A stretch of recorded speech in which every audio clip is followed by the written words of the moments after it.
semana do Dia Mundial Sem Tabaco, celebrado no dia 31 de maio, o programa Viver Melhor preparou uma edição especial sobre o tabagismo, que é entendido como uma doença e mata mais de 8 milhões de pessoas por ano em todo o mundo, segundo a Organização Mundial da Saúde. A data, assim como o programa de hoje, é um convite a uma reflexão sobre os males do tabaco em seus diversos produtos derivados. O cigarro, por exemplo, faz mal à saúde, à sociedade, ao meio ambiente, ao bolso de quem fuma, porque o maço de cigarro é caro e impõe, por exemplo, um elevado custo ao sistema público de saúde do país. Ao longo desta edição, nós vamos falar sobre os riscos e prejuízos sobre vários aspectos. E como esse ano, o tema central da campanha da Organização Mundial da Saúde, no Dia Mundial Sem Tabaco, é Tabaco, uma ameaça ao meio ambiente. Para começar a viver melhor, a gente apresenta um projeto desenvolvido por professores e alunos da Universidade de Brasília, UNB, que há quase 20 anos vem transformando bituca de cigarro em papel reciclado. Vamos acompanhar.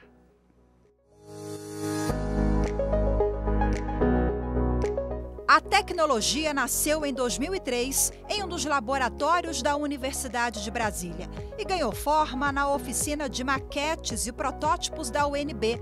O projeto surgiu da parceria entre os institutos de Arte, Química e Biologia, do encontro da professora Terrece, do professor Paulo e de um aluno da época.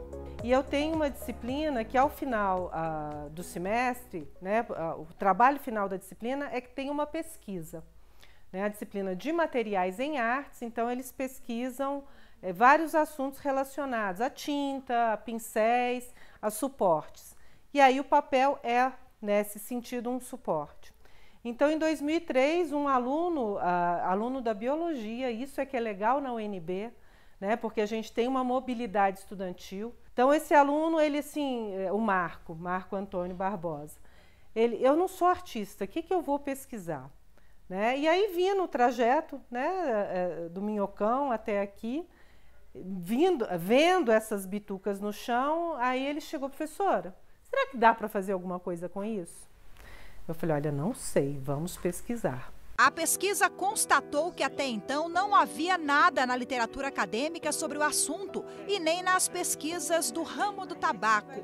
Foi aí que a doutora em desenvolvimento sustentável e coordenadora do Laboratório de Papel Artesanal da UNB convidou o colega do Instituto de Química.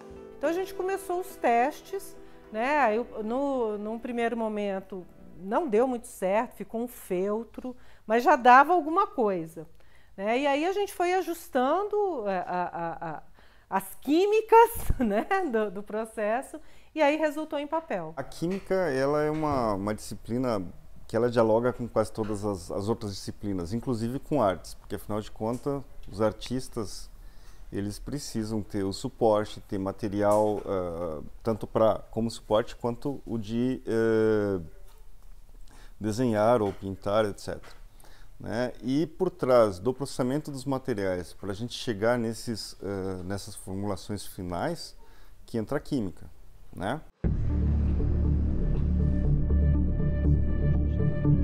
No caso das bitucas é bastante interessante, porque a gente conseguiu fechar um ciclo completo, tal da economia circular. A gente tem a celulose, celulose é imagina uma cadeia comprida de compostos químicos, são açúcares grudados um no outro, então fica uma cadeia comprida. E ela tem como se fosse na superfície grudado moléculas de álcool, certo? E essas moléculas de álcool que são alteradas, e aí que vira o acetato de celulose. Quando a gente reage essa parte da celulose, que é como se fosse álcool, com ácido acético, que é o vinagre da cozinha. O professor Paulo explica que o resultado dessa mistura se transforma em um material que parece um feltro, aquele que a gente encontra no edredom e nos forros de jaquetas, por exemplo. Mas e o papel? Como é que o material se transformou em celulose? Faz o processo reverso. Então a gente faz uma reação onde a gente corta essa ligação do ácido acético com o álcool da celulose e volta a ter a celulose. Agora que a gente já entendeu um pouco como nasceu essa iniciativa, o encontro dos professores, vamos colocar a mão na massa agora? Na verdade, eles vão colocar a mão na massa. A professora Terese e o professor Paulo. Vamos agora para uma outra etapa no laboratório de papel, para entender como é que nascem esses projetos maravilhosos. Muito trabalho, né, professora? Muito, mas não divertido. É? Divertido. Vamos lá para essa diversão? Vamos nessa. Então, a partir de agora, com a palavra, os especialistas para a gente entender o passo a passo desse projeto tão incrível.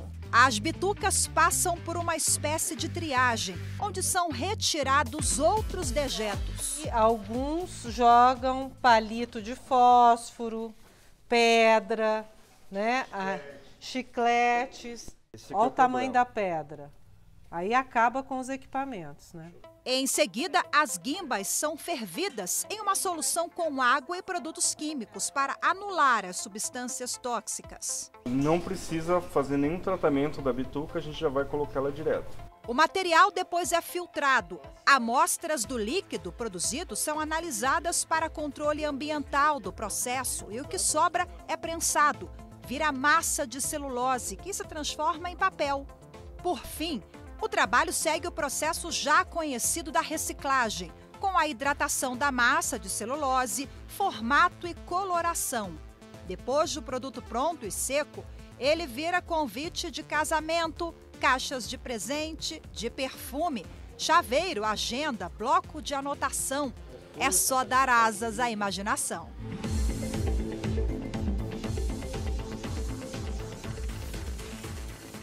Um tipo de artesanato, né? E aí quando a gente considera o artesanato uma arte, porque o artesanato também é uma arte, a gente pode acabar tingindo os papéis, as polpas com vários pigmentos, e aí a gente já explora várias áreas, várias cenas de pesquisa e tal. Eu vejo como uma grande oportunidade para a gente poder colocar a nossa fonte de conhecimento, a nossa área de conhecimento em prática, né?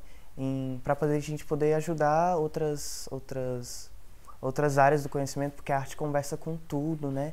A tecnologia foi patenteada em 2014 pelo Instituto Nacional da Propriedade Industrial, INPE. Após a concessão do registro, a UNB fez o licenciamento para uma empresa de Votorantim, em São Paulo, que hoje é responsável pela coleta das bitucas e pela reciclagem. Então, eles têm uma logística de coleta das bitucas, processam elas com a nossa tecnologia e fazem um trabalho social também com as APAES, né, com entidades sociais.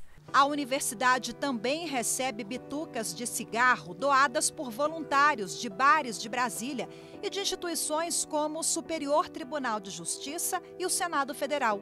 Os alunos que produzem os materiais reciclados são bolsistas em projetos de iniciação científica da UNB. Participar de um projeto desse agrega diversos fatores, né? Tanto numa experiência, né, de estar envolvendo a arte e todo esse meio político e social, né, que contribui também para o meio ambiente. Eu nunca tinha visto esse potencial, mas é algo que é muito renovante, é renovador assim, nessa característica que a arte consegue trazer.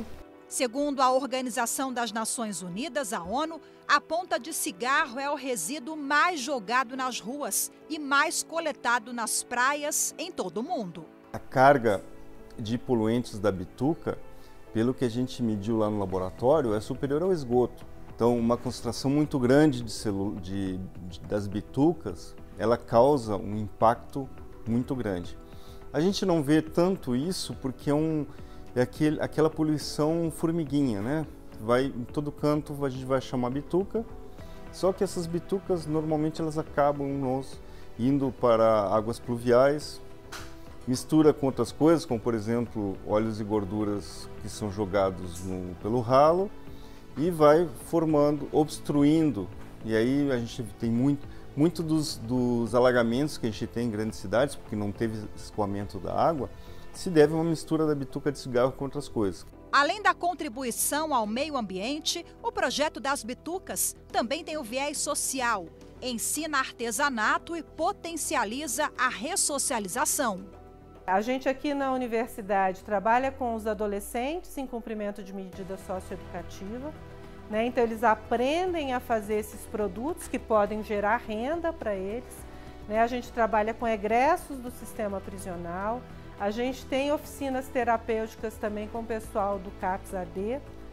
A gente aprende a nunca fazer as coisas só pra gente, até porque na arte o artista não produz a sua obra para si mesmo, ele produz para o mundo. Então, por que não produzir os materiais de arte e essa pesquisa toda voltada para contribuir com a sociedade, né? Ana garante que o projeto também faz refletir sobre os males do consumo do tabaco. A gente vê o processo quando vai destruindo aquele material, você fica pensando e refletindo mesmo. Nossa, isso tá indo para dentro do meu corpo, então é algo que te faz refletir e você não querer, assim. De volta ao estúdio para falar sobre os impactos do cigarro na nossa saúde, eu converso agora com a pneumologista, membro da Comissão de Tabagismo da Sociedade Brasileira de Pneumologia e Tisiologia, a doutora Maria Vera Castellano, e também a chefe da Divisão de Controle do Tabagismo e Outros Fatores de Risco do INCA, Instituto Nacional de Câncer, Andréia Reis. Sejam muito bem-vindas, obrigada pela participação de vocês aqui hoje. Vou começar com a Andréia. Andréia, dia 31 de maio, Dia Mundial Sem Tabaco, qual é a importância dessa mobilização da sociedade, de todos os atores envolvidos em mais um ano para a gente tentar combater aí o consumo que a gente viu traz impactos em várias esferas da sociedade, né? É verdade. Olá a todos, muito obrigada pelo convite. O Dia Mundial Sem Tabaco, né, como diz o nome, é uma data internacional comemorada pela Organização Mundial da Saúde. E todos os anos ela traz um tema, né, onde a gente precisa divulgar e correlacionar ele aos malefícios ou benefícios que o tabagismo traz, não só ao corpo, mas ao meio ambiente, aos impactos que ele causa na nossa vida. Nesse ano, no 31 de maio, a gente está lembrando, né, vai estar trabalhando a questão do meio ambiente. Então, quais os impactos que o consumo dos produtos de tabaco causam ao meio ambiente? E a gente tem vários outros tipos, né, de impactos que muitas vezes não nos vêm à memória, mas a gente tem um impacto na produção, onde a gente tem o descarte, né, o uso de agrotóxico, o descarte desses materiais. A gente tem um impacto da fumaça ambiental do tabaco, dos produtos de tabaco, o descarte, né, das guimbas, das embalagens, e agora também esse novo produto que, apesar de proibido no Brasil, a gente tem também que se preocupar, porque já é permitido em alguns lugares no mundo, do cigarro eletrônico. Então, é um tema bastante importante que a gente precisa alertar a população, e são, né, essas datas comemorativas que trazem essas informações ao grande público. Andréia chamou a atenção da campanha. Em 2022, nós temos aqui o banner, está em inglês porque é da Organização Mundial da Saúde, mas justamente os impactos do tabaco ao meio ambiente, é esse o tema da campanha neste ano. Doutora Maria Vera, seja bem-vinda agora. Eu queria que a senhora explicasse quais são os efeitos dessa droga, o caminho do tabaco, da nicotina no nosso organismo. Olá a todos, muito obrigada pelo convite. É sempre um prazer estar falando sobre esse tema tão importante em todos os aspectos da saúde. Então, André colocou muito bem o impacto no meio ambiente. Eu só queria acrescentar a questão da cultura do tabaco. Nós somos um dos maiores produtores mundiais, e essa lavoura de tabaco, ela traz problemas ambientais e traz problema ao agricultor também. Ele pode ter vários problemas de saúde, inclusive uma doença que é específica, que é a doença da folha do tabaco. Uhum. Então, essa é a questão do meio ambiente.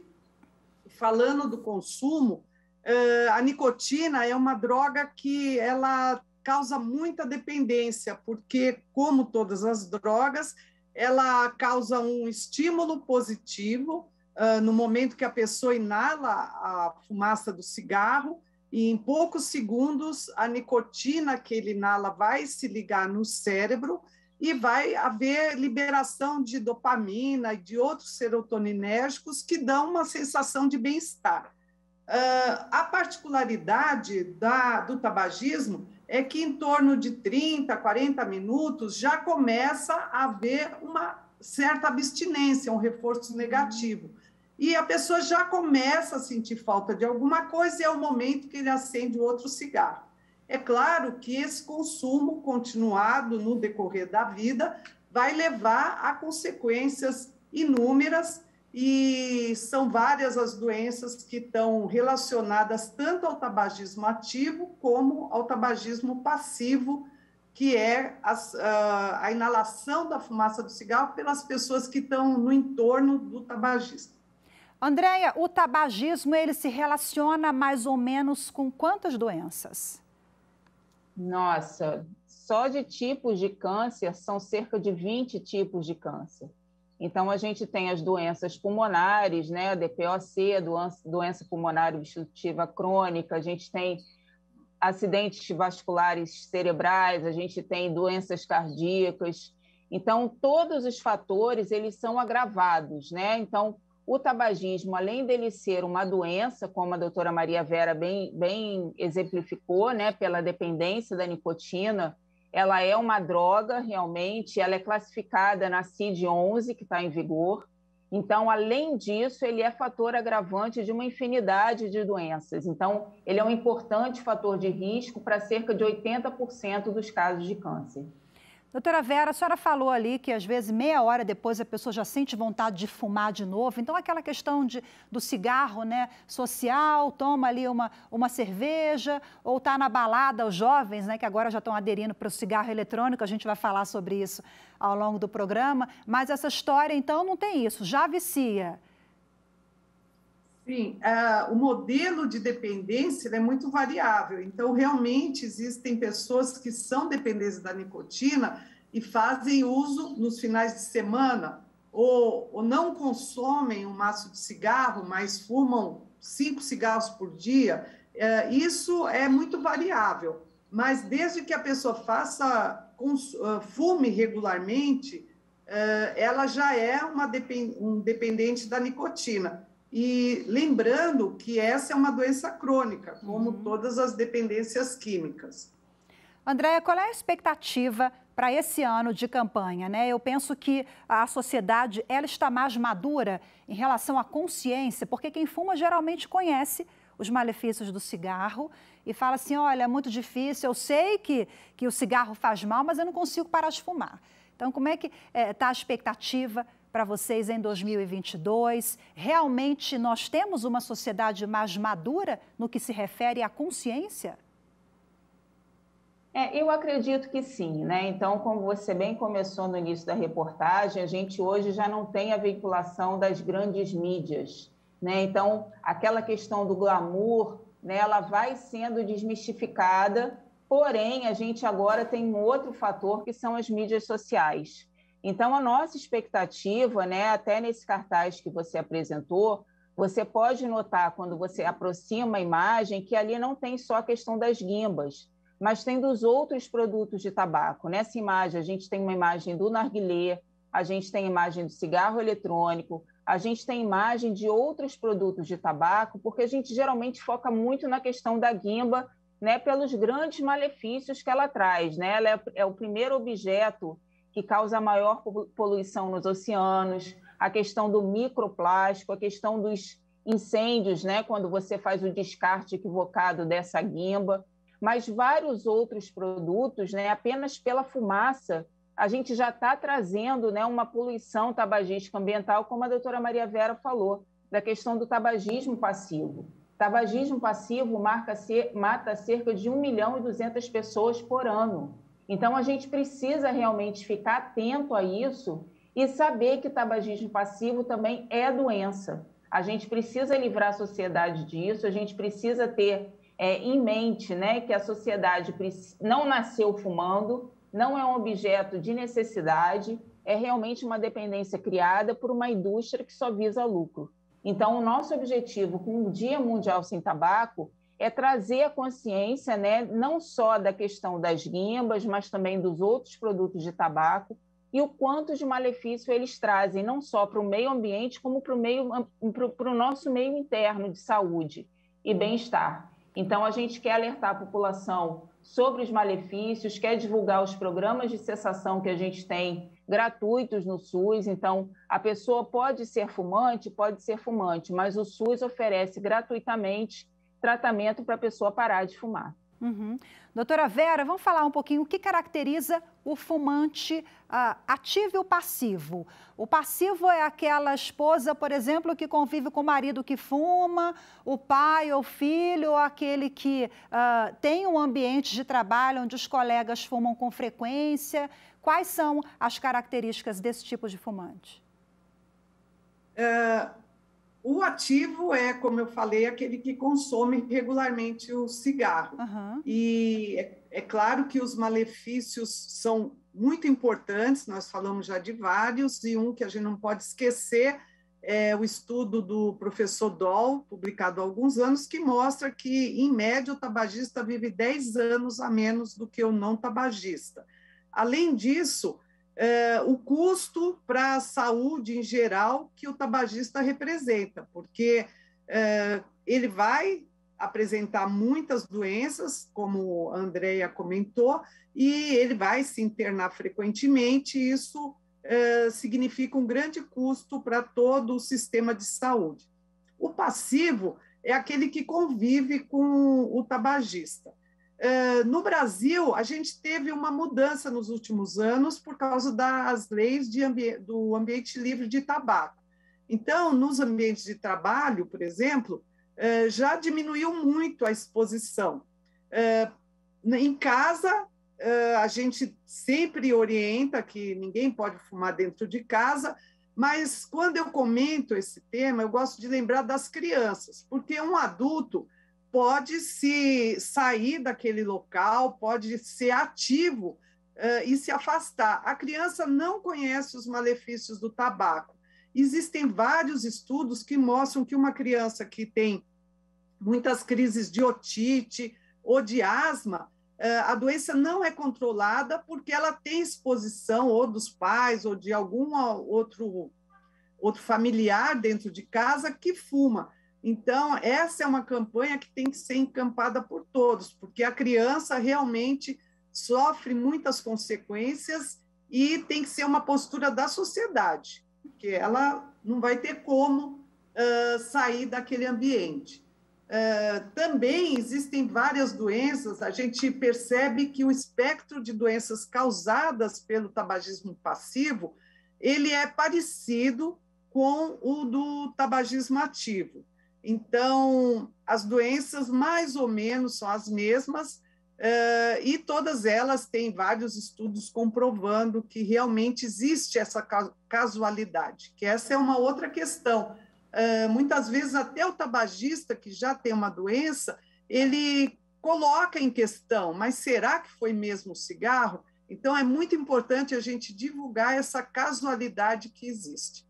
Bom, vou aproveitar o gancho aqui, quero conferir com vocês uma reportagem, porque a gente está falando sobre essa questão de que quem fuma geralmente conhece os malefícios do cigarro, sabe que faz mal, e aí aponta as dificuldades de conseguir largar o vício. A gente sabe que é complicado mesmo, tem gente que só consegue com a ajuda de um médico, de um profissional, mas os ganhos, gente, de quem conseguiu deixar o cigarro para trás, valem a pena. Vamos conferir essa história.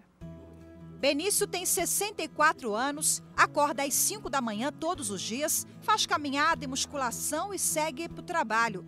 Tem jornada dupla, trabalha 12 horas por dia, mas nos fins de semana ainda tem fôlego para o futebol. É um dos craques do time, não perde uma partida. O radialista sessentão garante que está bem melhor do que aos 30. E o condicionamento físico e o vigor são prova de que depois que abandonou o cigarro, a vida mudou. Sim, com certeza.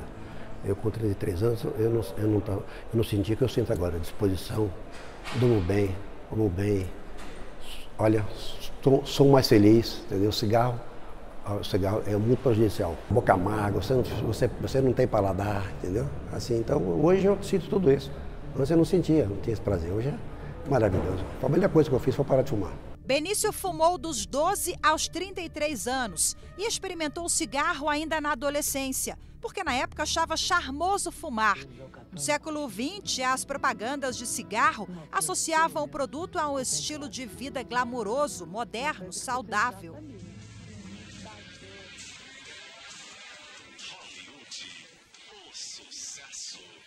O hábito de fumar era associado a qualidades como charme, elegância e poder. O discurso, na época, conquistou principalmente o público mais jovem. Ali eu achava, via na televisão, achava tanto as mulheres como os homens fumarem, né? Sinônimo de elegância naquele tempo. Eu pensava assim, hoje tem gente que pensa assim ainda, né? Atualmente, a legislação antifumo no mundo é bastante rígida. No Brasil, por exemplo, nenhum meio de comunicação pode exibir propaganda de cigarros. Mas lá atrás, quando ainda era moda, o sinal vermelho para o Benício largar o cigarro fechou depois de uma consulta de rotina com uma clínica geral. A médica foi certeira. Se ele não parasse de fumar, Benício poderia ter vida curta. Olha, o que me fez parar, Rafaela, foi o seguinte, a maneira que ela falou comigo, sabe? E a aparência dela. Ela falou que tinha 64 anos na época. Eu achei que ela tinha mais, entendeu? Achei não, ela aparentava ter mais, né? E a unha amarela, a nicotina, aquela coisa impregnada na pele. E aquilo me tocou. Ela deu um exemplo ao estado físico dela. Você quer ficar assim, meu filho? O número de mortes anuais atribuídas ao tabaco é de 160 mil, o que representa por dia 443 óbitos. No mundo, o tabaco é responsável por mais de 8 milhões de mortes por ano, segundo a Organização Mundial da Saúde. E a OMS afirma que o fumo é a principal morte evitável do planeta. O tabagismo, o fumo, ele possui mais de 4.000 substâncias tóxicas. E, por exemplo, a nicotina, ela é um potente vasoconstritor. Então, você pega essas substâncias tóxicas que vão produzir inúmeros radicais livres. Radicais livres são moléculas hiperativas que vão atrapalhar o funcionamento das células do organismo como um todo, e na pele isso não é diferente. Então, você pega essa hiperprodução de radicais livres pelas substâncias tóxicas do cigarro, junta com o efeito vasoconstritor da nicotina, você tem um cenário perfeito para o fotoenvelhecimento e para a piora de doenças de pele. Estudos indicam que fumar diminui a formação de colágeno e reduz a circulação de sangue na pele. Doenças como dermatites, psoríase podem piorar com o tabagismo. Agora, o que a gente observa com muita frequência são as pessoas que não têm patologias cutâneas, mas elas vão apresentar um envelhecimento da pele muito acentuado por conta do fumo.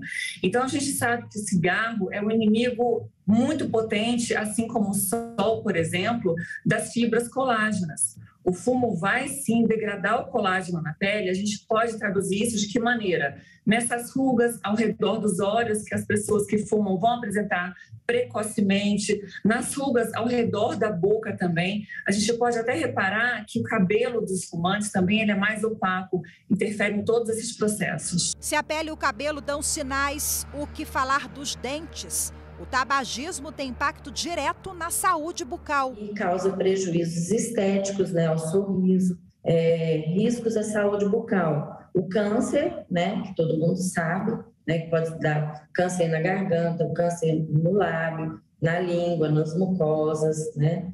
E um outro problema que causa, né, o cigarro seria a halitose, né, devido ao cheiro do cigarro. E também porque o cigarro, ele diminui o fluxo salivar. E com a diminuição do fluxo salivar, né, causa também a retração gengival, né, aqui a gente vê a exposição das raízes, causa perda óssea, né? Então, o que sustenta o dente? É o osso. Então, se há perda óssea, pode haver também a perda de dentes. Bom, é um veneno, né? A gente sabe disso, os profissionais agora ressaltaram, pontuaram mais uma vez. Andréia, eu queria que você falasse, pegando o gancho aqui, do apoio, né? O INCA, ele tem lá na página do INCA na internet, tem ali uma seção específica com links, telefones, endereços, para quem quer contar com o apoio e precisa de um médico, né? Queria que você falasse um pouquinho sobre o trabalho de vocês nesse apoio.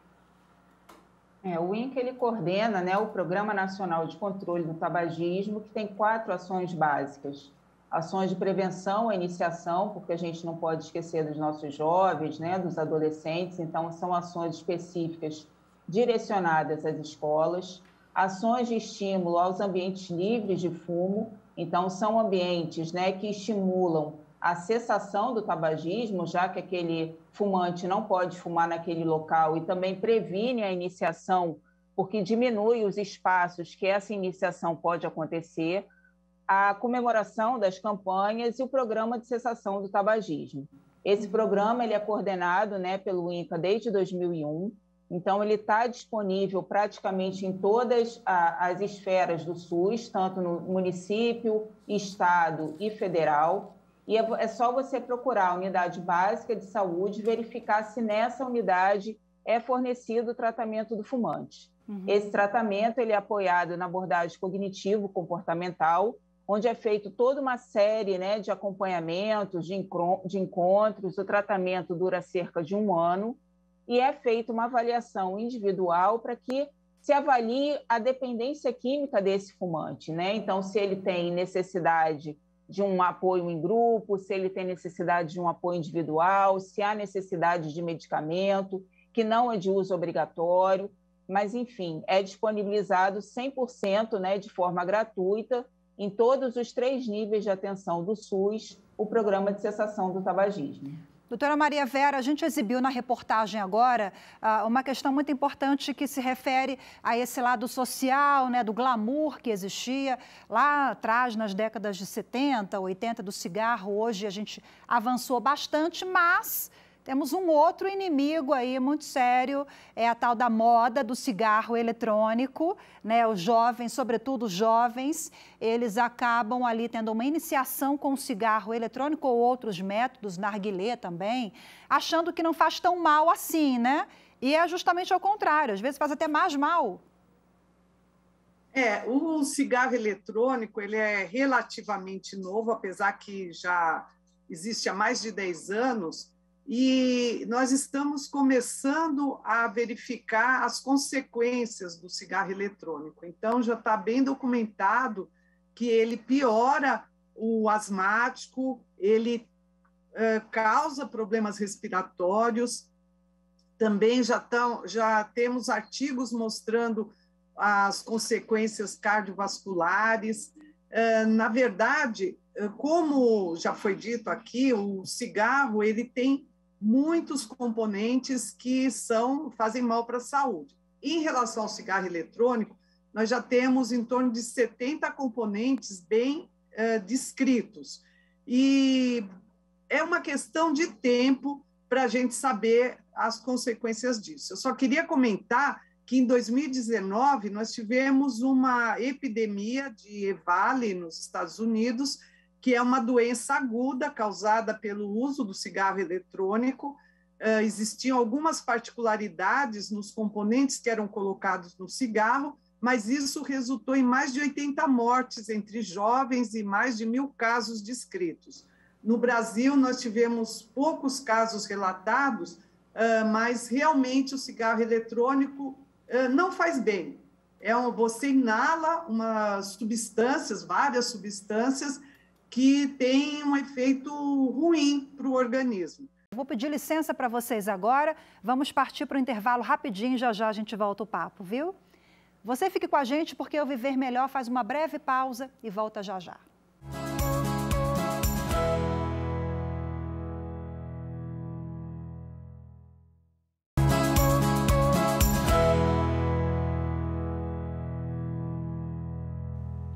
Viver Melhor está de volta e hoje apresenta uma edição especial sobre o Dia Mundial Sem Tabaco, celebrado em todo o mundo em 31 de maio.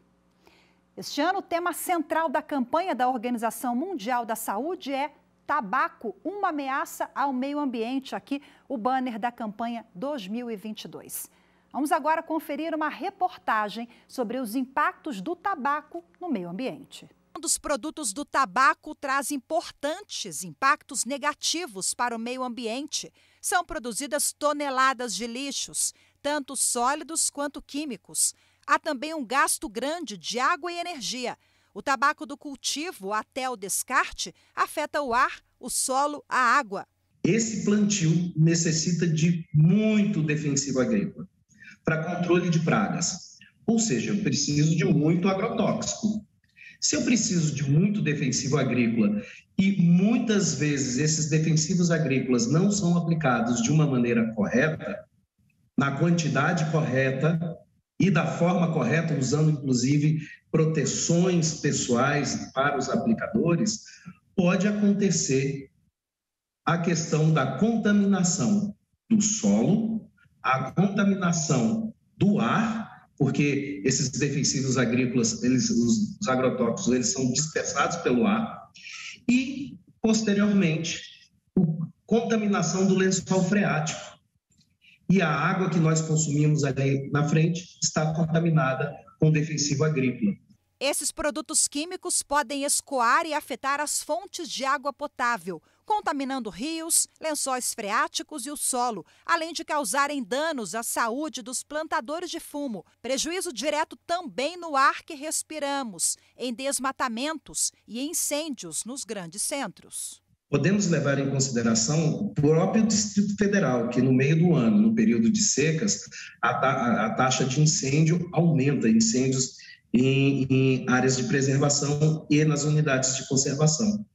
Por que isso acontece? Principalmente pela queima do lixo, descartado de maneira inadequada, e também pelo descarte do cigarro, né? Da famosa bituca de cigarro. Existem ensaios da UNB, dados da UNB e da Unicamp, que falam que os cigarros eles podem incendiar o mato seco em 33% dos casos. A ignição aumenta, né? Esse fogo desse mato seco aumenta com o aumento da velocidade do vento e com a diminuição da umidade. Então, no período de seca, a umidade do ar está baixa, podendo ter locais com um vento favorável e a gente acaba, assim, incendiando. Durante a pesquisa da Unicamp, 426 cigarros foram coletados em uma área de 60 metros de estrada, durante um prazo de 3 semanas. O vento que foi gerado com a passagem dos veículos foi suficiente para, em 33% dos casos, colocar fogo na beira da estrada. Então, sim, essa história de você estar fumando um cigarro dentro do seu carro e jogar a bituca para fora pode, sim, causar incêndio, em 33% dos casos. É um dado alarmante. A gente não pode ficar preso somente que o fumar causa problemas de saúde. Não é só a saúde do corpo, é a saúde ambiental, é a saúde do homem como um todo, na sua qualidade de vida. Então, a partir do momento que nós temos noção, tá, que fumar movimenta uma engrenagem muito maior do que simplesmente ir na padaria ou ir na banca comprar um cigarro, a gente começa a compreender que tudo que a gente faz afeta a sociedade e impacta na qualidade de vida. E meio ambiente saudável é qualidade de vida. Tem gente que não tem noção, né, dessa engrenagem e também não imagina os impactos positivos de deixar o vício para trás. Além das questões que foram levantadas há pouco pelo especialista, parar de fumar traz benefícios imediatos ao nosso organismo. Você sabia que mesmo após anos fumando, alguns meses de abstinência já são suficientes para promover melhora na qualidade de vida da maioria dos fumantes? Assunto para o quadro Você Sabia?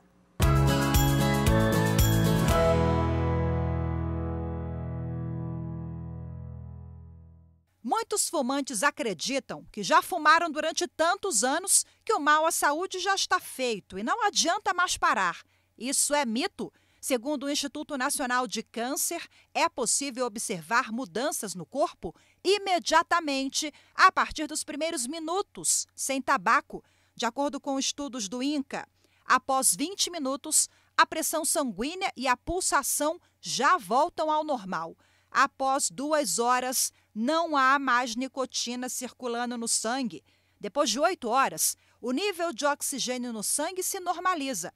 Após 12 a 24 horas sem fumar, os pulmões já funcionam melhor. Em 2 dias sem cigarro, o olfato já percebe melhor os cheiros e o paladar já degusta melhor a comida. Após 3 semanas sem tabaco, a respiração se torna mais fácil e a circulação melhora. 1 ano depois de largar o tabaco, o risco de morte por infarto do miocárdio é reduzido à metade. 10 anos depois, o risco de sofrer infarto será igual ao das pessoas que nunca fumaram. De volta ao estúdio agora para repercutir essas e outras questões com as minhas convidadas de hoje, a pneumologista doutora Maria Vera Castellano e a chefe da Divisão de Controle do Tabagismo e Outros Fatores de Risco do INCA, Andréia Reis. Bom, Andréia, quer dizer então que não é mito, é verdade. Algumas poucas horas ali, a pessoa já consegue perceber os benefícios de deixar o vício para trás. É verdade, assim, é um comportamento que o fumante ele reforça muito, né? Pela síndrome de abstinência, um fumante chega a consumir às vezes 20 cigarros por dia e nem se dá conta desses impactos que ele vai dando no seu cérebro.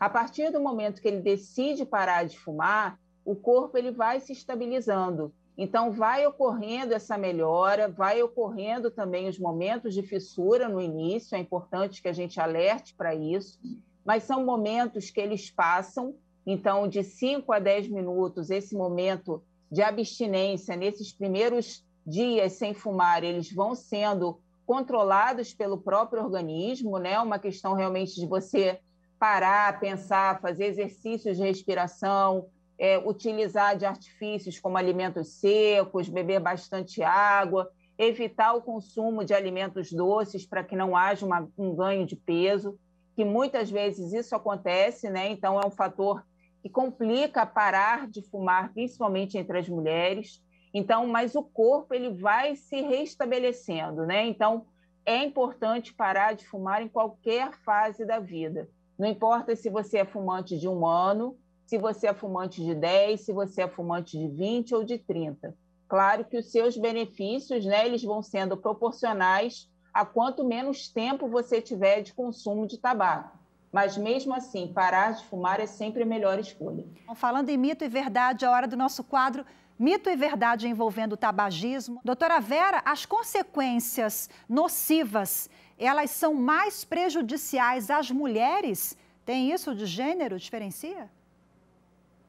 Sim, na mulher as consequências são mais graves porque a nicotina ela bloqueia a produção de estrógeno. Então, a mulher que fuma, ela tem menopausa precoce, ela também, pela sua constituição, ela vai ter uma DPOC que, em geral, é muito mais grave, e infarto. Então, já os estudos apontam isso, que as consequências na mulher são mais sérias do que nos homens. Inclusive, como também a questão da pele, né? Se você mexe com o estrógeno, você vai ter mais a questão de rugas e o envelhecimento mais precoce. Andréia, é verdade que parar de fumar engorda?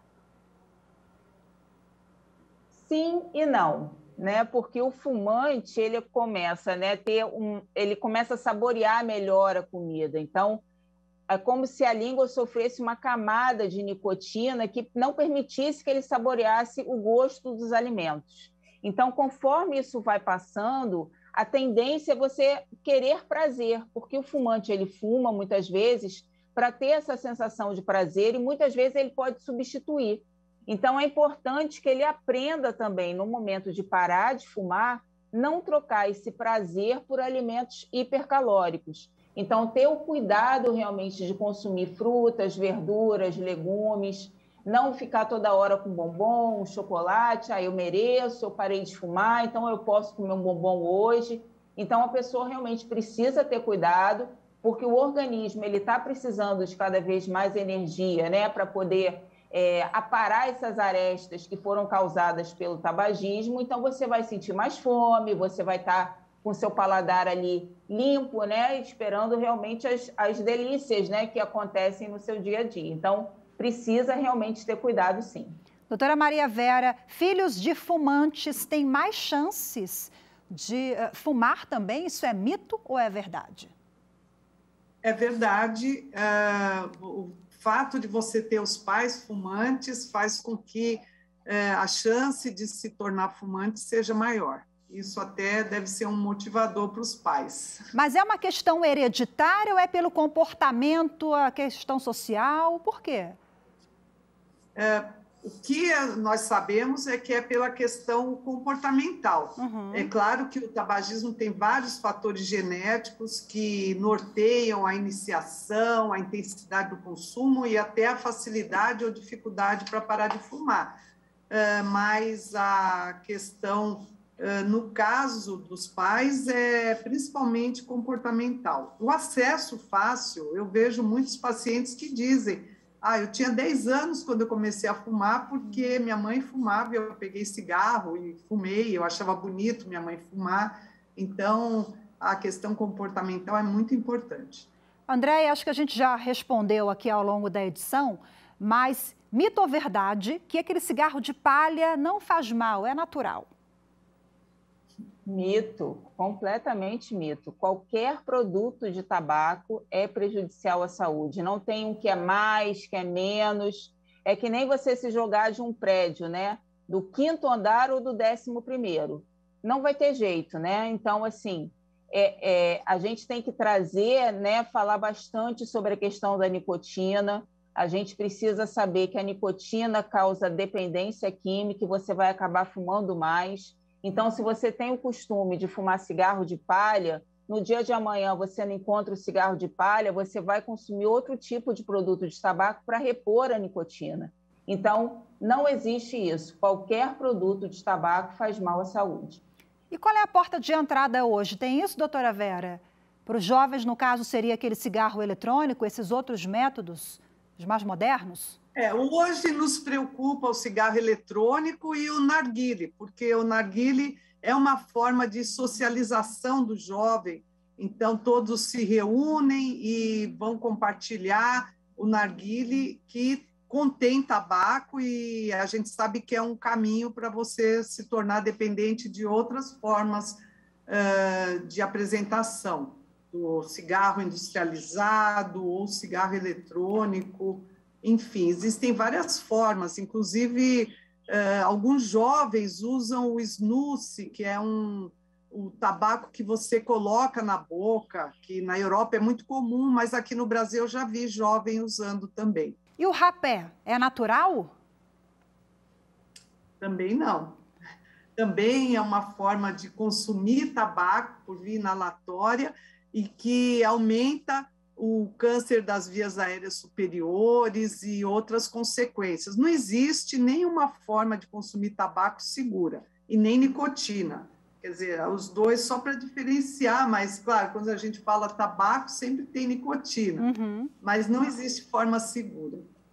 Bom, agora a gente vai falar sobre inovações da ciência. A gente sabe que o tratamento contra o câncer está em constante evolução. De tempos em tempos surgem novas estratégias para combater a doença e, recentemente, a Anvisa, a Agência Nacional de Vigilância Sanitária, aprovou o uso de um medicamento inovador contra um tipo específico de câncer de pulmão. Assunto para o quadro Avanços. Vamos ver.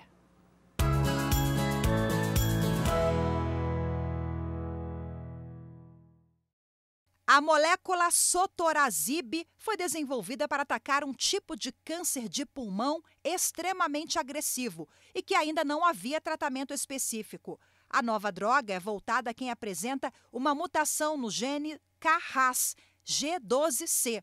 A função da molécula é aumentar a sobrevida do paciente, mas estudos indicam que ela só será útil para quem já passou por alguma outra terapia e teve progresso. Um estudo para comprovar a efetividade do medicamento foi publicado numa renomada revista científica americana e mostrou que a taxa de resposta à sotorazib foi de 37,1% entre 124 pacientes, incluindo 3,2% de respostas completas. A taxa de controle da doença foi de 80,6%. Vou voltar aqui com a doutora Vera. Doutora Maria Vera, parece que essa nova droga que foi aprovada pela Anvisa é muito específica. A sotorazib é um tipo específico de um câncer de pulmão, mas como nós temos aí uma gama, né, de pacientes, é um câncer muito comum, a gente pode considerar como um avanço, uma esperança para quem luta contra a doença? Sim, nós estamos vendo vários imunobiológicos que são drogas para um tratamento diferente. Então, normalmente, o tratamento para o câncer é cirúrgico ou quimioterapia, radioterapia. E hoje em dia nós temos também esses imunobiológicos. Só queria comentar que o câncer de pulmão é um câncer em que, em 90% dos casos, o paciente é tabagista, ou foi tabagista, e que ele é um câncer silencioso. Então, o que acontece? O diagnóstico é feito tardiamente, muitas vezes não é possível a cirurgia.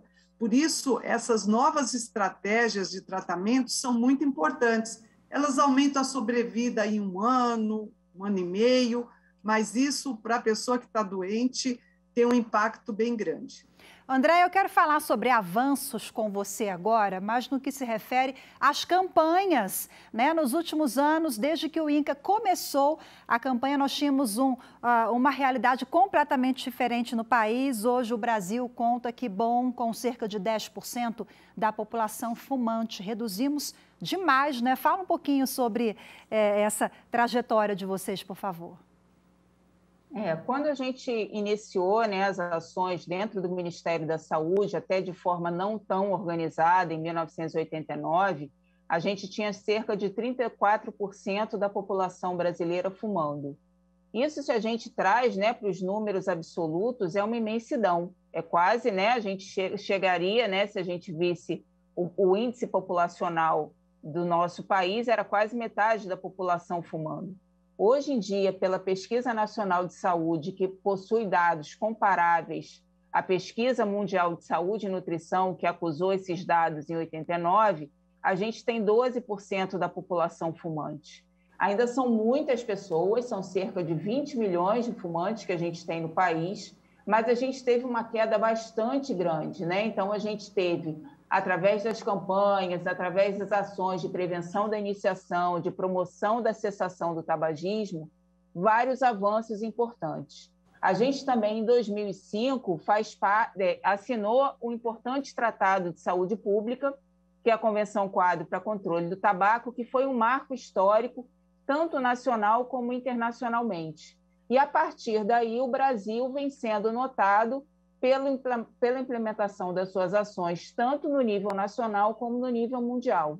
E vale ressaltar que uma das importantes medidas que o Brasil adotou, né, mas que, infelizmente, a gente hoje, por questões de lobby político e várias questões associadas, a gente ainda não conseguiu alimentar essa medida, é a questão do aumento de preços e impostos, que faz uma importante ação, né, de redução de consumo do produto de tabaco na população. Maravilha, Andréia, muito obrigada pelas reflexões. Doutora Maria Vera, muitíssimo obrigada pelos esclarecimentos, pelas dicas, pelas informações todas aqui, pela participação de vocês, viu? Nós agradecemos, muito obrigada. Feliz Dia Mundial Sem Tabaco. Pois é, feliz dia que a gente... Nas campanhas. Que a gente consiga sensibilizar e alcançar bastante gente. Sucesso para a campanha de vocês também no INCA, uma campanha nossa. Boa sorte nas tentativas aí para parar de fumar. Sim, maravilha. Obrigada, viu? Tchau, tchau. E muito obrigada a você também que nos acompanhou em mais uma edição. Temos um encontro marcado no próximo programa. Eu te espero. Até lá.